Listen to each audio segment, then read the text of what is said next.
Quiero, hermano, invitarles a abrir sus Biblias en la carta del apóstol Pablo a los Romanos. Y vamos a leer en el capítulo 12. Carta del apóstol Pablo a los Romanos, capítulo 12.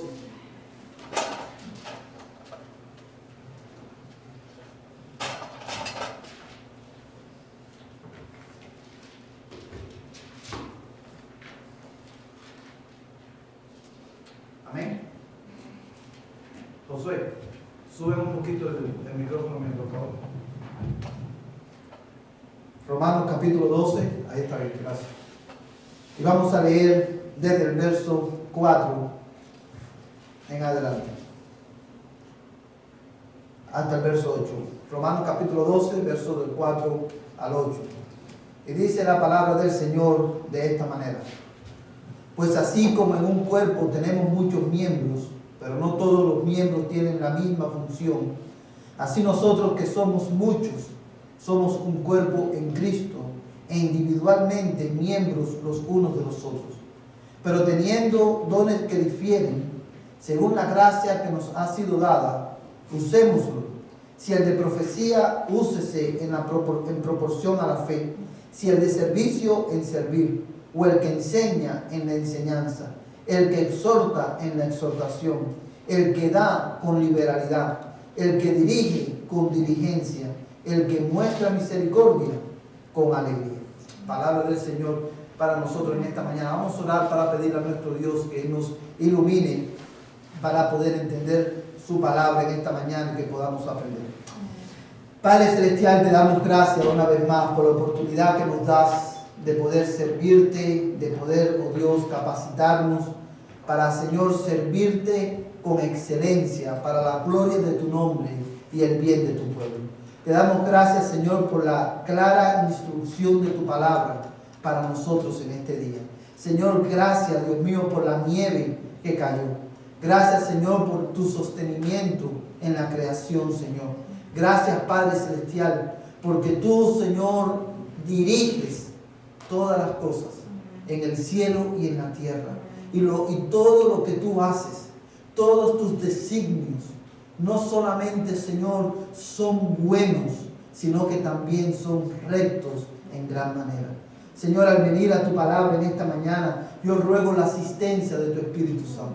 Señor, para que yo pueda comunicar con claridad tu palabra. Ayúdame, Señor. Tú conoces mis deficiencias, Señor. Padre Celestial, y yo confieso delante de ti, Dios mío, que sin tu ayuda, verdaderamente yo no puedo hacer nada, Señor. Padre Celestial, y también ruego la asistencia de tu Espíritu para mis hermanos en esta mañana, para que ellos puedan también entender tu palabra, pero sobre todas las cosas para que puedan aplicarla en sus vidas. Señor, en el nombre de Jesús, queremos prepararnos para enseñar bien a tu iglesia. Señor, concédele a mis hermanos aplicar este conocimiento cuando ellos estén en su salón de clase. Yo te lo ruego, Padre, en el nombre de Jesús. Amén y amén.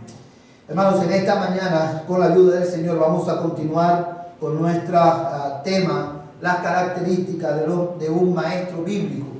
Y quiero solamente hacer dos pequeños aclaraciones antes de empezar. La primera, hermano, es que nuestro plan es poder seguir todo este mes con este seminario. Tenemos algunos temas que todavía por tratar. No tenemos apuro. Cuando terminemos, y cuando terminemos, hermanos, si todas las condiciones están son adecuadas, entonces vamos a comenzar con nuestra escuela dominical. Si no, vamos a esperar en dependencia de cómo estén la cuestión con el COVID y toda esta situación que nos rodea. La otra aclaración que quiero hacer, hermano, es que el material que vamos a estar usando, que estoy usando para impartir esta clase específicamente, es el Manual de Educación Cristiana, y el autor es Bruce Power. Y este material, hermano, quiero hacer esta salvedad. Este material que estoy impartiendo no es originalmente mío, sino que estoy basándome, hermano, en este Manual de Educación Cristiana. Cuando nosotros comenzamos la semana, hace ya 3 semanas, con este tema, las características de un maestro bíblico, pudimos ver la primera característica, vimos solamente la primera característica. ¿Y cuál era? Un maestro bíblico debe ser, ¿qué cosa?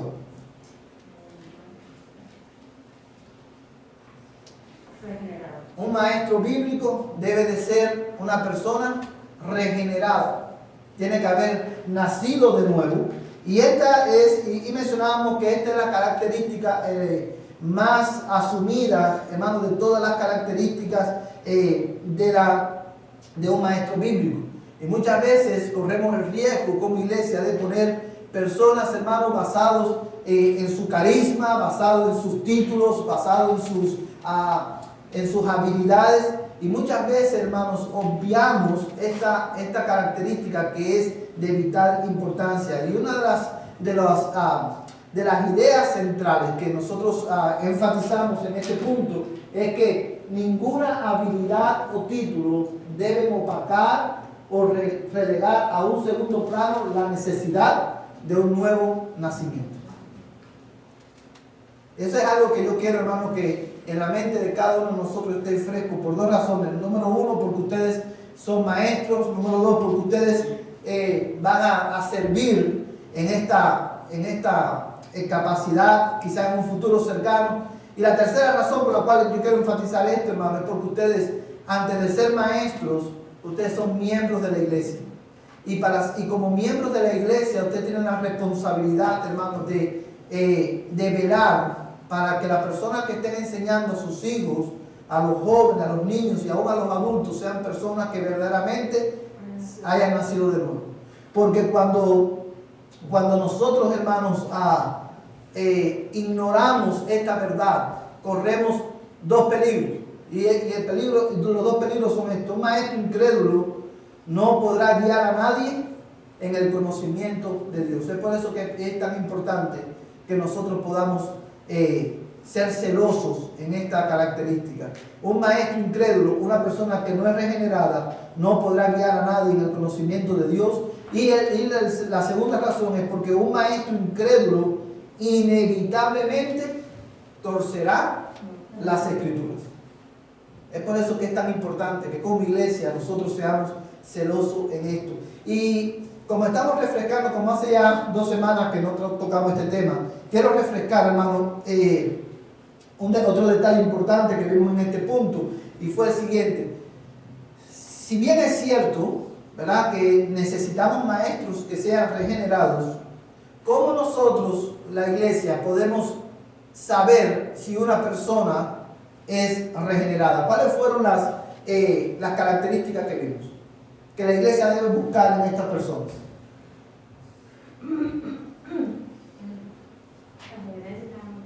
Las evidencias que tenemos en Mateo capítulo 5, que son las bienaventuranzas. ¿Y por qué digo que estas son características que debemos buscar, que dan evidencia de que una persona es cristiana o no? Y es porque las bienaventuranzas reflejan, ¿qué cosa? El carácter de las personas que han sido regeneradas, que son parte del reino de Dios, ¿verdad? Una persona que es pobre en espíritu, que llora por su pecado y por el pecado de los demás.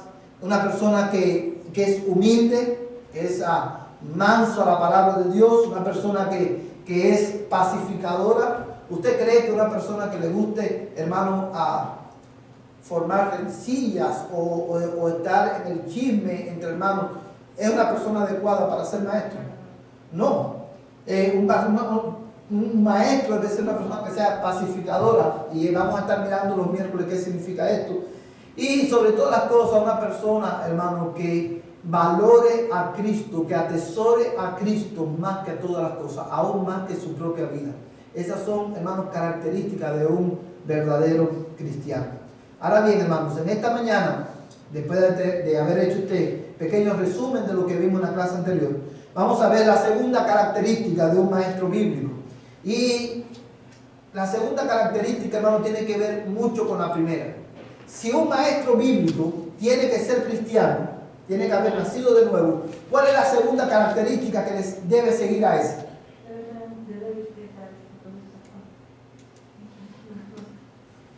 Si debe ser cristiano, la segunda que se desprende, yo sé que usted la sabe, La segunda que se desprende de esa, ¿cuál es? Hacer discípulos.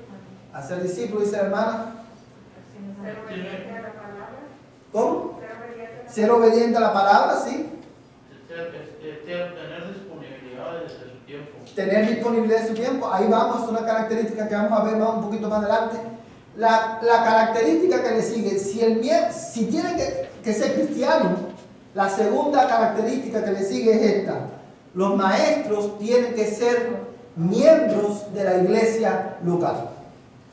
Los maestros deben ser miembros de la iglesia local. Amados hermanos, este es otro requisito que nosotros debemos resaltar como iglesia, hermanos, y que debemos buscar en los maestros que enseñan en nuestra congregación. Porque así como, hermano, se recuerdan que mencionábamos que las iglesias grandes corrían el peligro de poner a personas a enseñar basado en qué, en su carisma y en sus habilidades. Bueno, las iglesias pequeñas como nosotros corremos otro peligro, y es el peligro de poner a personas a enseñar porque necesitamos tener un maestro y no miramos que esa persona tenga las características necesarias. Si no es miembro de la iglesia pero está dispuesto a enseñar, vamos a ponerlo porque al final necesitamos dar la clase. Y nosotros mencionábamos, creo que hace algunas clases atrás, que cuando la iglesia carece de personas, de hermanos con estas características y necesitamos, hermanos, un maestro, es preferible no tener la clase a tener la clase con un maestro que no tenga las características bíblicas para ser maestro, ¿verdad? Porque eso por amor a la iglesia y por amor, hermano, a esa persona. Porque recuerda lo que dice Santiago. ¿Por qué muchos de ustedes quieren ser maestros sabiendo que mayor condenación recibiréis? Nosotros debemos ser celosos en no poner a hermanos, ¿sabe?, a servir que no sean miembros de la iglesia. Y hay varias razones por las cuales, hermanos, esto es importante, hermano. Sí, yo creo que en este punto, hermano, tiene más carga la persona que autoriza, porque está consciente de los principios bíblicos de cómo es el maestro. Y quizás yo llegue y a los 3 meses diga yo quiero enseñar. Exacto. Y entonces, si usted me deja a mí enseñar, yo no tengo el conocimiento básico para la conciencia básica para si estoy pecando y estoy tratando de sacar ventaja de lo que dice Santiago. Exacto. Ahora, aunque eso es una verdad y un buen punto, hermano, quiero presentar la otra cara de la moneda de lo que el hermano Martín está diciendo. Porque ciertamente la responsabilidad, parte de la responsabilidad cae en el pastor de la iglesia. Porque el pastor, parte del trabajo del pastor es supervisar que la iglesia esté funcionando acorde a la palabra. Pero la otra parte de esa responsabilidad cae, ¿usted sabe sobre quién? Sobre la iglesia. Porque si ahora, por ejemplo, yo pierdo la cabeza y me da por poner a una persona, porque me gusta esa persona, me cae bien esa persona. Hermano, esto que voy a decir es, y alguien me lo recordó, usted creerá que es mentira y se va a asombrar, pero nosotros mismos sabemos de una iglesia que estaba comenzando un ministerio hispano, y el pastor del ministerio hispano puso un anuncio en el periódico de todos los que quieran servir, todos los que quieran ser líderes, que pudieran venir a la iglesia, que vengan a la iglesia para que puedan ocupar un lugar de liderazgo. Y eso es para llenar posiciones de, por ejemplo, músicos y posiciones que necesitaban para funcionar como un ministerio. Y es por eso, hermano, porque se dan casos como estos, porque hay veces que los pastores podemos perder la cabeza. La iglesia, si yo ahora mismo quiero poner a una persona que no es miembro de la iglesia a servir, ustedes son responsables delante de Dios de decir, pastor, no estamos de acuerdo. Porque para servir en la iglesia hay que ser miembros de la iglesia. Hermano, ¿y eso también tiene que ver con el nurture? Con todo, hermano. En todo. En todo. Porque aquí también se ha hecho. Sí. Digo, no en esta iglesia, pero sí sabemos que ponen para que otros vayan. Pagan a personas, hermanos, de otras.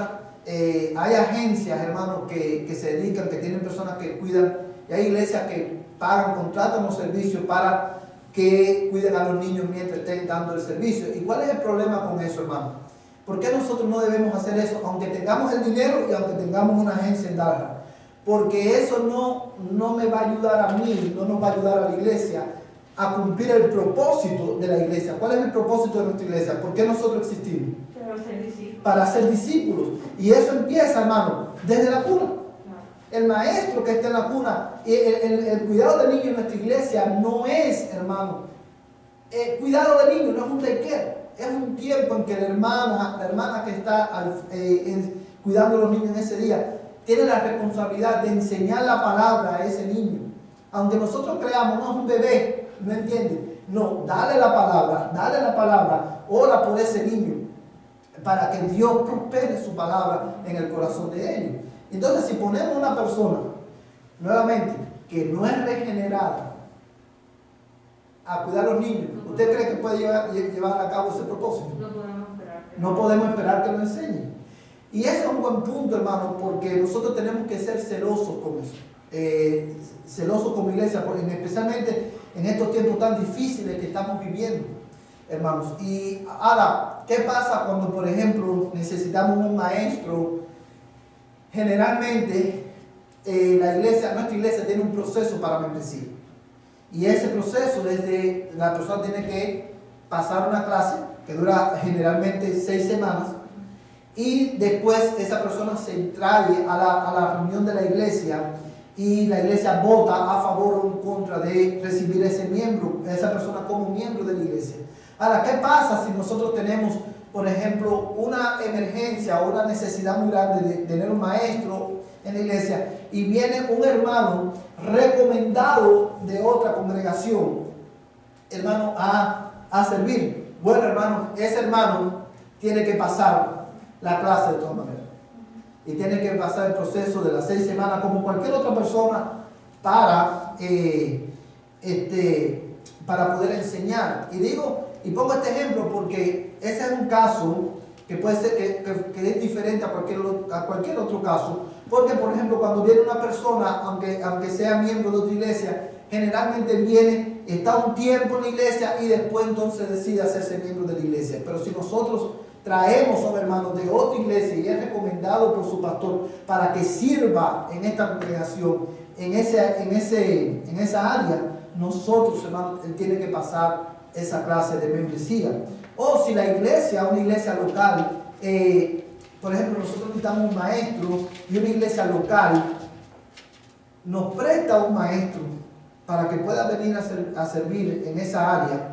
La iglesia, de todas maneras, nosotros tenemos como iglesia que reunirnos y votar para que ese hermano, en que todos estemos de acuerdo en que ese hermano vaya a servir temporalmente en esa área.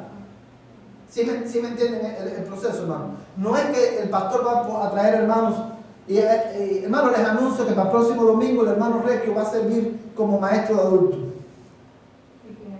¿Y quién es Requio? Exactamente. ¿De dónde salió, pastor? La iglesia, en esas cosas la iglesia tiene que votar, hermano. ¿Ve? Porque es responsabilidad de la iglesia también. Ahora bien, hay varias razones por las cuales una persona debe de ser miembro de la iglesia para servir como maestro. La primera es esta: la disponibilidad de hacerse miembro de la iglesia habla de su compromiso con Cristo.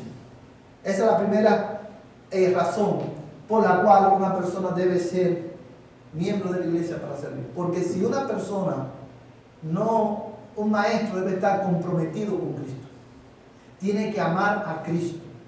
Y si yo no amo a Cristo, ¿cómo puedo enseñar al cuerpo de Cristo?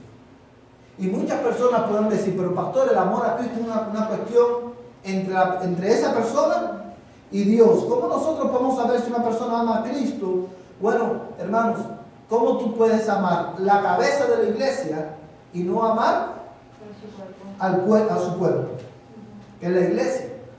O sea, si una persona no quiere hacerse miembro de la iglesia, por la razón que sea, eso habla, hermano, mucho del compromiso de esta persona con Cristo. Y si no está dispuesto a hacerlo, es mejor que no sirva como maestro de la iglesia. Otra razón, hermano, es esta. Los miembros de la iglesia conocen la visión de la iglesia y están comprometidos con ella. Esta es otra razón por la cual nosotros, hermanos, debemos de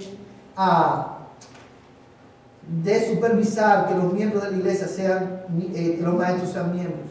Hermanos, no sé cuántos de ustedes recordarán que en una de las primeras clases que tuvimos en este seminario mencionábamos que la escuela dominical es una vía formal a través de la cual nosotros llevamos a cabo, ¿qué cosa? La gran comisión, el propósito de nuestra iglesia. Pero para que una persona conozca esto, hermano, tiene que ser miembro de la iglesia. Porque generalmente los miembros de la iglesia son los que conocen la visión de la iglesia. ¿Por qué nosotros estamos aquí? ¿A dónde queremos llegar? ¿Hacia dónde vamos? ¿Cuál es nuestro propósito? Y los miembros de la iglesia están generalmente comprometidos con esa visión. Otra razón, hermano, y esta es muy importante. La iglesia solo puede supervisar la fe de aquellos que son miembros de ella. La iglesia solo puede supervisar la fe de aquellos que son miembros de ella. Vamos a buscar en nuestra Biblia Mateo capítulo 18, versos 15 al 17. Mateo capítulo 18, versos 15 al 17.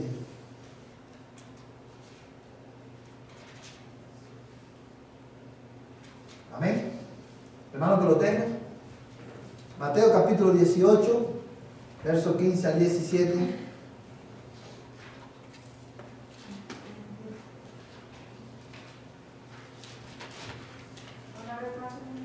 Mateo capítulo 18, versos del 15 al 17. Quiero que prestemos atención a este pasaje de la Escritura, hermano.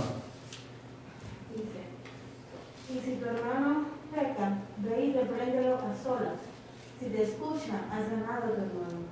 Pero si no te escucha, lleva contigo a uno o a dos más, para que toda palabra sea confirmada por boca de 2 o 3 testigos. Y si rehúsa escucharlos, dilo a la iglesia. Y si también rehúsa escuchar a la iglesia, sea para ti como el gentil y el recaudador de impuestos. En verdad os digo, todo lo que atéis en la tierra será atado en el cielo, y todo lo que desatéis en la tierra será desatado en el cielo. Amén. Usted se preguntará, ¿qué tiene que ver este versículo con lo que estamos, con este punto? Fíjese, la iglesia solo puede supervisar la fe de aquellos que son miembros de ella. Ahora bien, este pasaje que acabamos de leer, ¿tiene que ver con qué? ¿De qué se trata Mateo 18? Los primeros versículos. De la disciplina eclesiástica. Y vemos que este es el proceso, como ya hemos explicado en otras ocasiones, que debe seguir la iglesia cuando uno de sus miembros no está viviendo acorde a la fe. Cualquier hermano puede llamar a este hermano y fíjate cómo dice, hermanos. Mira el verso 15. Dice, si tu hermano peca, ve y repréndelo a solas. Si te escucha, has ganado a tu hermano. Pero si no te escucha, lleva contigo a uno o a 2 más, para que toda palabra sea confirmada por boca de 2 o 3 testigos. ¿Cómo nosotros sabemos a qué hermano vamos a llevar para amonestar a un hermano de la iglesia que esté en pecado? Son solamente aquellos que son partes de la familia, que son miembros de la iglesia. Exactamente, y no vas a tampoco usar una persona que sea recién convertido o que no sea miembro de la iglesia. Pero seguimos leyendo, dice, verso 17, y si rehúsa escucharlos, dilo a quién. A la iglesia. A la iglesia. Yo te pregunto, mis amados hermanos, ¿cómo nosotros sabemos quiénes componen la iglesia? ¿A quién se lo vamos a decir? Solamente aquellos, la iglesia está compuesta ¿por quién? Por sus miembros. Entonces, la iglesia es responsable de supervisar la fe de quién? De sus miembros. Todos somos responsables responsables los unos de los otros. Y es por eso que los maestros, es importante que los maestros sean miembros de la iglesia, porque solamente los miembros de la iglesia solamente puede supervisar la fe de aquellos que son miembros de la iglesia. Por ejemplo, hermano, mira también el verso 18, o el verso 17 dice, y si rehúsa escuchar a la iglesia, sea para ti como el gentil y el recaudador de impuestos. Lo que está hablando aquí el texto es que si esa persona rehúsa arrepentirse, tenemos que excomulgarlo de la congregación. ¿Y eso qué significa? Que debemos de separarlo de la membresía, ¿de dónde? De la iglesia. Pero para poder separarlo, la iglesia primero tiene que haberlo recibido. Y ahí está implícita la membresía de la iglesia. Solamente la iglesia puede excluir a aquellos que ha previamente incluido. Hermano.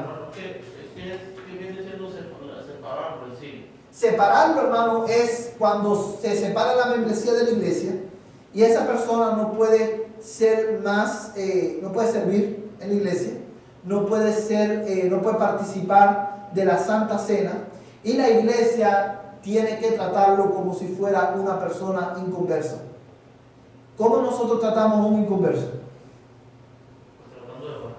Dándole el evangelio, mostrándole el amor de Cristo, hermano. Y esto es un detalle importante en el que yo mismo como pastor tengo que trabajar, porque yo tiendo muchas veces, quizás por mi misma cultura, por el mismo lenguaje de mi cultura, yo tiendo muchas veces a decirle a todas personas, hermano.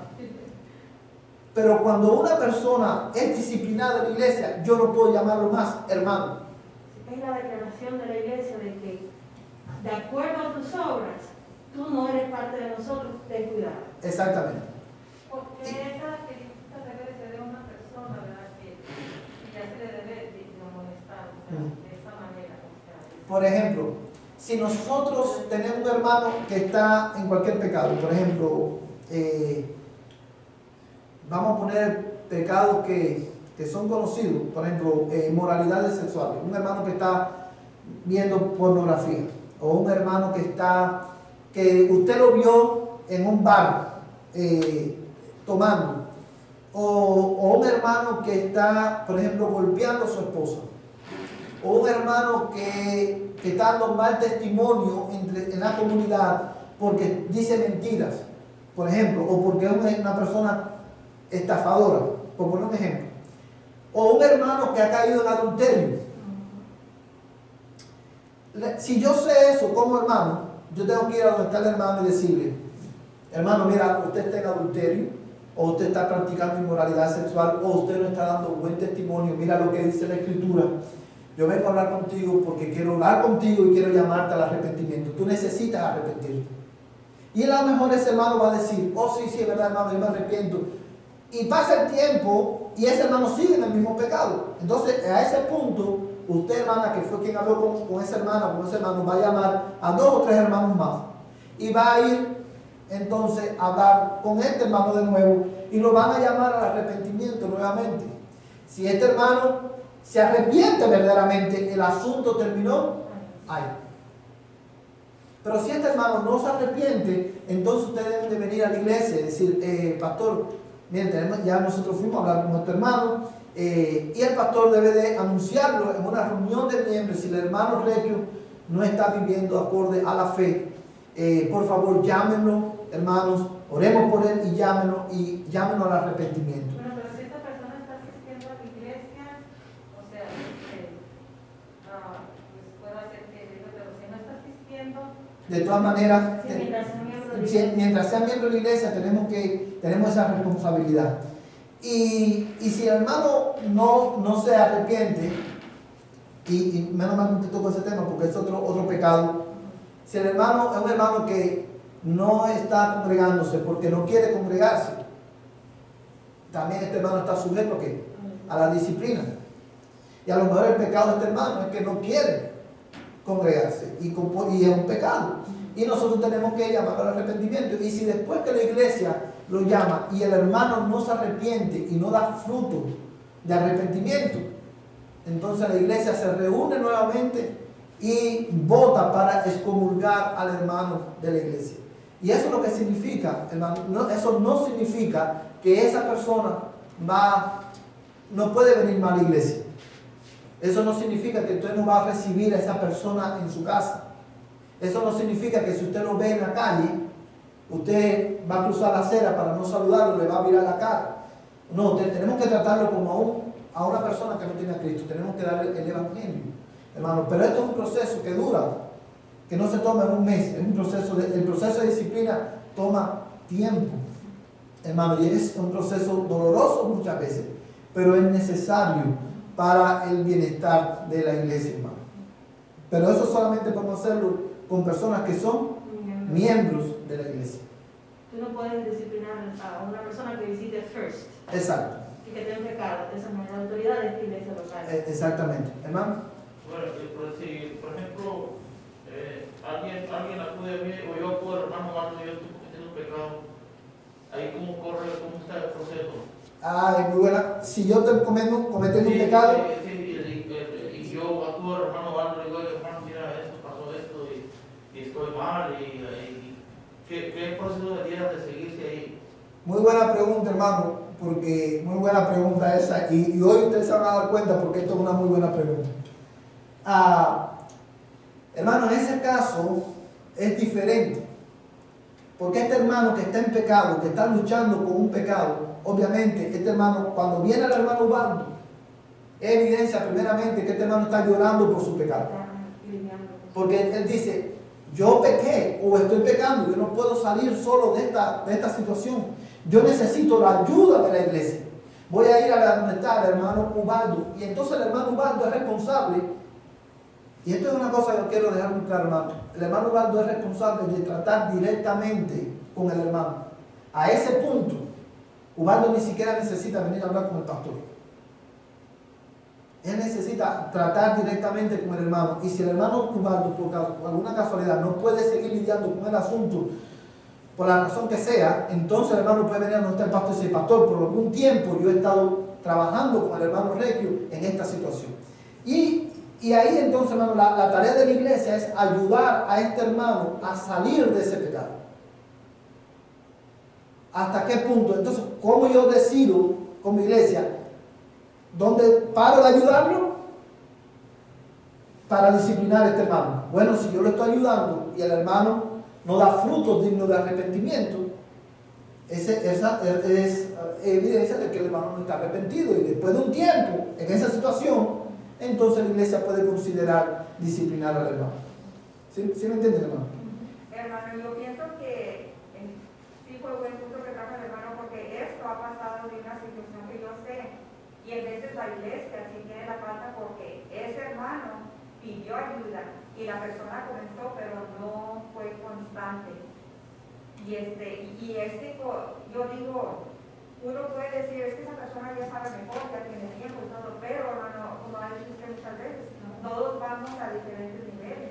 Así. Y tenemos que ser pacientes con nosotros, porque a veces nos dicen que sí, que no. Yo sé, porque a mí me ha pasado muchas veces, ¿verdad? Que dice: ay, voy a estar, y no. Y uno sigue porque sabe que todavía hay el deseo, pero ellos están luchando con algo. Hermano, y yo escuché una vez a un pastor decir algo que se me quedó grabado en mi mente, y fue esto: cuando usted ve a un hermano en pecado, usted no sabe cuánto ese hermano ha luchado antes de caer en ese pecado. Y muchas veces nosotros somos prontos a condenar y a juzgar, y nosotros tenemos que entender que hay hermanos que genuinamente están luchando con pecados, y hay pecados, hermanos, que tienen menos consecuencias que otros.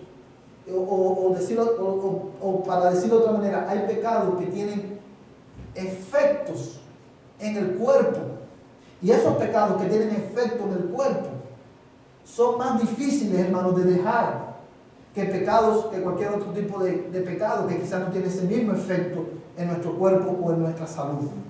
Y nosotros tenemos que ser sensibles a esa situación, y cuando tenemos un hermano que pide ayuda, hermana, y si por ejemplo, como dice la hermana Yani, si yo no puedo seguir ayudando a ese hermano, ¿qué yo tengo que hacer?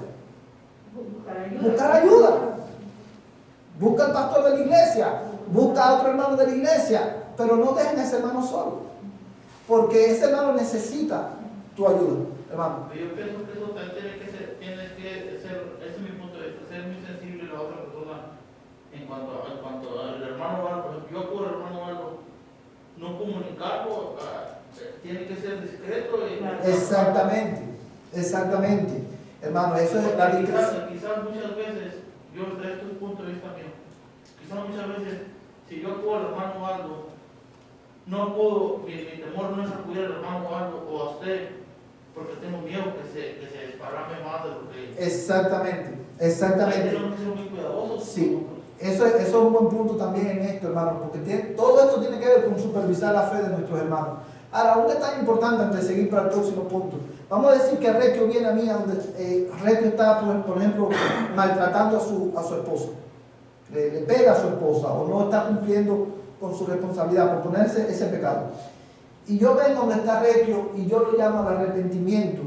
Digo, Requio, tú necesitas arrepentirte. Y Requio se arrepiente solamente de esa conversación inicial. Requio verdaderamente se arrepiente y deja de hacerlo y empieza a amar a su esposa como Cristo ama a la iglesia. Hermano, ese pecado se queda ahí. Ese tema murió ahí. Yo no tengo por qué venir y decir, hermano, usted sabe que estuve tratando con el hermano Requio por este problema. Y si vamos a decir que, por ejemplo, que 3 o 4 años más tarde un hermano se entera de que el hermano Requio hubo un tiempo que le pegaba a su esposa y el hermano se puede quedarse y decir, oye, pero nosotros nunca nos enteramos de eso. ¿Y cómo fue que el hermano no se disciplinó por esa situación? No se disciplinó porque según Mateo 18 dice que si tú vas y el hermano se arrepiente, tú has ganado a tu hermano. Ese pecado quedó ahí. ¿Sí entienden, hermano? Porque nosotros tenemos que ser celosos en el cumplimiento de esto también, hermano, porque es parte de supervisar nuestra fe. El 18, muy buena pregunta, dice, en verdad os digo, todo lo que atéis en la tierra será atado en el cielo, y todo lo que desatéis en la tierra será desatado en el cielo. ¿Qué significa ese versículo, hermano? ¿De qué está hablando ahí? De la autoridad que tiene la iglesia local. De la autoridad que tiene la iglesia local. No estará hablando, hermano, de atar espíritus o enfermedades, o de desatar maldiciones generacionales. ¿No estará hablando de eso ahí, hermano? No. ¿Por qué usted sabe que no? Por el contexto. Por el contexto, muy bien. En el contexto está hablando de qué, hermano? De disciplina. Cuando Jesús está enseñando acerca de la disciplina y dice, porque en verdad os digo, todo lo que atéis en la tierra, cuando usted sujeta cuando la iglesia sujeta a un hermano a la disciplina eclesiástica, el cielo, delante de Dios, hermano, ese hermano está sujeto a disciplina. Cuando la iglesia disciplina a un hermano, y eso es lo que significa todo lo que atéis en la tierra, cuando tú atas a un hermano o sujetas a un hermano a la disciplina, Dios está disciplinando también a ese hermano. Y cuando la iglesia retira la disciplina, y es lo que se refiere con desatar, cuando la iglesia libera a ese hermano de esa disciplina, Dios libera a ese hermano de esa disciplina también. En otras palabras, Dios respalda, está con la iglesia en el proceso de disciplinar, de excomulgar y en el proceso de recibir nuevamente al hermano. Ahora, ¿por qué esto es importante? Por 2 razones. Número 1, porque este versículo es muy mal usado. No está hablando de atar y desatar demonios, ni enfermedades, ni maldiciones, no se trata de eso. Como tampoco, si usted se fija, en el verso 20, vamos a leer el 19, dice, además os digo que si 2 de vosotros se ponen de acuerdo sobre cualquier cosa que pidan aquí en la tierra, les será hecho por mi Padre que está en los cielos. ¿Está hablando de qué? Del mismo tema, de la disciplina. Y el verso 20 dice, porque donde están 2 o 3 reunidos en mi nombre, allí estoy yo en medio de ellos. Y obviamente, por esto nosotros decimos que cuando la iglesia se reúne para disciplinar a un hermano, Dios mismo, el mismo Señor Jesucristo, está con la iglesia disciplinando a este hermano. Este texto no tiene nada que ver, el verso 20, cuando usted no sabe, cuando las iglesias son pequeñas y hay poquitos miembros. Hermano, vamos a alegrarnos, vamos a gozarnos, porque dice la Biblia que donde 2 o 3 estén congregados en su nombre, allí el Señor está. Somos poquitos en esta mañana, pero el Señor está con nosotros. Hermano, eso no tiene ningún tipo de sentido bíblico. Y esa era la manera con que lo usaban. ¿Por qué? Porque, hermanos, si usted está solo aquí, adorando al Señor, solo, usted está solo aquí, no hay más nadie más, el Señor está con usted aquí.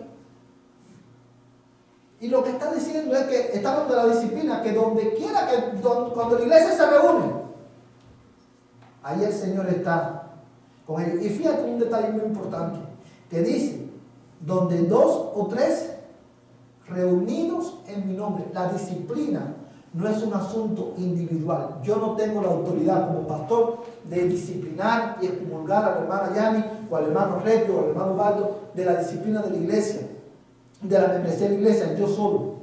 Ubaldo no tiene la autoridad de disciplinar a ningún hermano. La autoridad recae ¿a dónde? En la congregación. Donde 2 o 3 estén congregados en mi nombre. Amén, hermanos. Es por esto, hermanos, que nosotros debemos de buscar que los maestros sean miembros de la iglesia. Y la otra, hermano, es que una persona, la otra razón es esta, una persona que no es capaz de obedecer a Cristo en lo más elemental, no podrá guiar a otros a la obediencia, ni podrá amonestar a sus estudiantes cuando estos estén en desobediencia. Esa es otra razón por la cual nosotros debemos buscar maestros que sean miembros de la iglesia. Hermano, tengo no voy a ir para atrás, tengo una duda que me quedó. Cuando vamos a suponer que alguien viene a nosotros y como dijo usted aquí que no tenemos nosotros la autoridad, entonces si alguien viene conmigo, ¿yo debo de decirle a usted o yo trato con ellos? No. ¿Cómo? Muy buena pregunta, hermana. Si usted tiene, como cristiana, si ese hermano viene con usted puede lidiar directamente con esa persona. Y si usted no puede, porque el problema es muy grande, o por lo que sea, entonces usted puede venir a notar al pastor y decir, pastor, ayúdeme con este problema. Ahora, cuando digo que no tengo la autoridad, que un miembro no tiene la autoridad de disciplinar a este hermano, es que lo que estamos diciendo es que, por ejemplo, después de usted tratar con este hermano por un tiempo, y usted ve que no hay resultado, usted no tiene la autoridad de decirle a ese hermano, ¿sabes qué, hermano? Yo te disciplino, tú no puedes ser parte más de la iglesia, de la membresía de la iglesia. Ahí es donde nosotros no tenemos, esa autoridad no es una autoridad individual. La iglesia tenemos que ir por Mateo 18 y al final la decisión final recae en la congregación. Pero si usted tiene la autoridad, hermana, no solamente, hermano, si el hermano viene a usted a pedir ayuda, si usted sabe de un hermano que está en pecado, delante de Dios usted tiene toda la autoridad. Y no solamente la autoridad, sino el deber de venir a este hermano y decirle, hermano, yo creo que usted debe arrepentirse por esto y por esto. Hermano, es un error pensar. Usted no conoce, por ejemplo, de casos de ahí que sabemos que hay hermanos que están en pecado y no los disciplinamos o no nos vamos y los amonestamos, porque si no, ¿eso es tarea de quién? Del pastor. Esa no es tarea del pastor. Esa responsabilidad comienza con la iglesia y termina con la iglesia.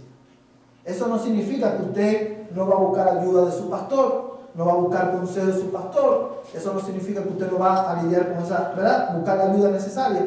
Pero esa responsabilidad comienza con usted como miembro de la iglesia, hermano. En otros casos, hermano, no se disciplina a los hermanos que están en pecado porque no se vayan a la iglesia. Eso es lo otro. Que muchas veces, hermano, no son disciplinados las personas para que no se vayan de la iglesia. Y ya quiero terminar con este tema, hermano. El próximo domingo vamos a continuar con las próximas características. Pero todas entendieron hasta aquí, hermano. Porque es importante que los maestros sean miembros de la iglesia. Ahora yo quiero terminar haciendo una aclaración, hermano, basado en lo que dice Mateo 18. porque Dios, y eso lo he visto mucho, por ejemplo, en esta área de aquí de Texas, obviamente se ve en todas partes, pero aquí lo he visto mucho. Que un ejemplo, por ejemplo, un hermano es disciplinado aquí en la iglesia, y generalmente, ¿qué es lo que hace ese hermano? Se va para otra iglesia. Pero lo más asombroso no es que se va para otra iglesia. Lo más asombroso es que la otra iglesia, aun cuando una iglesia bautista, lo recibe como miembro y dice, bienvenido. Y lo hace miembro de la iglesia. Hermano, eso es pecaminoso. Porque el hermano que es disciplinado por la congregación, se va a otra iglesia y delante de Dios, ese hermano sigue disciplinado, aunque la iglesia lo reciba como miembro. Se hace nocivo eso, ¿no? Se hace nocivo. Ajá. Exactamente. Entonces, ¿qué pasa con esto? Cuando nosotros, la primera iglesia bautista, recibimos a Requio, que viene de la iglesia, la iglesia de depravación total, por ejemplo, por un nombre, y viene y se empieza a congregar y lo vemos, y dice al hermano Requio, hermano, yo quiero hacerme miembro de la iglesia para poder servir. ¡Wow! ¡Qué hermanos tan dispuestos! Nosotros tenemos que ser cautelosos. Y nosotros como iglesia, en este caso el pastor tiene que llamar al pastor de la iglesia de depravación total y decir, hermano, aunque no sea bautista, hermano, que el hermano Requio está asistiendo a nuestra iglesia ya por algún tiempo y él ha manifestado su interés en ser miembro de nuestra iglesia y nosotros queremos saber en qué condición salió el hermano Requio de su iglesia. Y si el hermano Requio, el pastor me dice, no, él está en disciplina, nuestra responsabilidad es decirle, hermano, usted es bienvenido en asistir a nuestra iglesia, pero nuestra recomendación para usted es que usted se regrese a su iglesia, sufra la disciplina, y cuando la iglesia lo libere de la disciplina, que usted se quede en la iglesia, en su iglesia, y si usted por alguna razón no se puede quedar en esa iglesia, entonces puede venir y pasar el proceso de membresía en nuestra iglesia, hacerse miembro de nuestra iglesia, pero usted necesita regresarse a su iglesia. Porque si usted sigue viniendo a esta congregación en esa condición, usted nunca va a poder ser miembro de esta iglesia. Y es mi responsabilidad decirle a usted, como pastor, que usted está en pecado, usted está en desobediencia, y si usted no se arrepiente, Dios va a traer disciplina a su vida. Es serio, ¿no? Y la iglesia tiene que ser celosa, ustedes tienen que ser celosos, porque muchas veces, como le digo, porque los pastores somos humanos. Los pastores también podemos perder la cabeza muchas veces. Y usted no puede, cuando el pastor hace algo que no es bíblico, ¿a quién Dios hace responsable? A la iglesia. La iglesia dice, pastor, mire lo que dice la Biblia. Pastor, mire, por eso tenemos, hermano, una confesión de fe. Pastor, lo que usted está haciendo contradice la confesión de fe. Yo escuché el testimonio de un hermano, y con esto termino, que estaba ayudando a una iglesia, que estaban plantando una iglesia. Y estaban enseñando, hermanos, de la creación. Y este hermano estaba enseñando de que Dios creó el mundo en 6 días literales de 24 horas. Y la persona que iba a ser el pastor de esa iglesia, que era el pastor de esa iglesia, se para y dice, no fue así, no es así. Fueron días fueron miles de años, millones de años. Y el hermano que estaba enseñando se quedó así, como, hermano, no, eso no es así. Y después de que terminó el servicio, estos dos hermanos se sentaron y este hermano le dijo, hermano, mira lo que dice nuestra confesión, porque son bautistas. Mira lo que dice nuestra confesión de fe. Lo que usted está enseñando, le digo al que va a ser pastor, lo que usted está enseñando va en contra de lo que nuestra confesión de fe dice. ¿Sí ve el valor de tener una confesión de fe, hermano? Y por eso usted tiene que dominarlo. Y el hermano entendió. Pero este hermano que estaba enseñando lo correcto fue refutado por el que iba a ser pastor de la iglesia, y este hermano hubiera podido haber dicho, no, si él es el pastor de la iglesia, lo dejamos. No, este hermano dijo, no, hermano, mira, esto está mal, mira lo que dice nuestra confesión. Por eso que nuestra iglesia tiene ¿qué cosa? O es bueno que la iglesia tenga una constitución que establezca cómo funcionamos como iglesia. Para esos documentos protegen a la iglesia, especialmente cuando el pastor está haciendo cosas que no son bíblicas. Amén, hermanos. Todos entendieron hasta aquí, hermano. Y yo quiero que como miembro de la iglesia usted se vaya, hermano, a su casa convencido de esto. No sabemos lo que el Señor tiene preparado para nosotros en el futuro. Pero si no tenemos maestros que cumplan con estas características, debemos orar para que el Señor les regale a la iglesia hermanos que cumplan con estas características. Amén, hermano. Voy a pedir, hermano Ubaldo, que termine la clase en oración y así nos preparamos para nuestro servicio.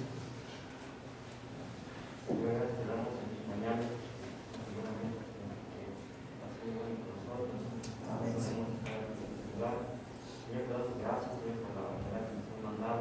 También te damos gracias, Señor, por lo que se ha dicho aquí en esta mañana. Pedimos, Señor, que nos ayudes a llevarlo, Señor, y a practicarlo, Señor, para que glorificar tu nombre. Nos pido, Señor, que nos ayudes a cada uno de nosotros, Señor, a que estudio, Señor, y esas enseñanzas, Señor, nos podamos aplicar, Señor, para que nos llevamos a tener como miembros de esta iglesia. Amén, hermanos, Señor, que tú le des más, que le des entendimiento, Señor. Amén, Señor. Señor. Ilumine, Señor, para que nos permita esta enseñanza y nos podamos llevar a cabo. Señor, te pedimos, Señor, también que estés con todo lo que se va a llevar a cabo. Amén, Señor. Mañana, Señor, y a los hermanos, te pedimos, Señor, que seas con el servicio o que se vaya a llevar a cabo aquí, Señor, que nos ayudes a llevar a cabo también, Señor, a guiar a la iglesia a través del mensaje de los cantos, Señor, y el nombre sea glorificado. Por el nombre de Jesús te lo pedimos. Amén. Amén. Que el Señor le bendiga, hermano.